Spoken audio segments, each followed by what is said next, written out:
నమస్కారం ఈటీవీ 360కి స్వాగతం ముందుగా ప్రధానాంశాలు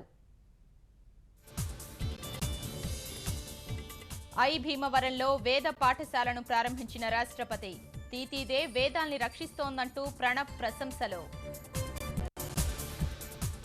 ఆఫ్ఘనిస్తాన్ అధ్యక్షుడు అష్రఫ్ ఘనీతో మోదీ భేటీ ఉగ్రవాదం శాంతి భద్రతలపై నేతల చర్చలు కాబూల్లో పార్లమెంటు భవనాన్ని ప్రారంభించిన మోదీ రెండు దేశాల మధ్య వారధిగా నిలుస్తుందని ఆశాభావం మాజీ మంత్రి మెట్ల సత్యనారాయణ కన్నుమూత అనారోగ్యంతో నిమ్స్లో చికిత్స పొందుతూ తుదిశ్వాస 5 ఏళ్లలో 1 కోటి మందికి శిక్షణ విస్తారంగా ఉపాధి అవకాశాలు ఈటీవీ ముఖాముఖిలో నైపుణ్యాభివృద్ధి సంస్థ సంచాలకులు ప్రపంచవ్యాప్తంగా ఘనంగా క్రిస్మస్ వేడుకలు గుణదల మేరీమాత చర్చిలో చంద్రబాబు ప్రార్థనలు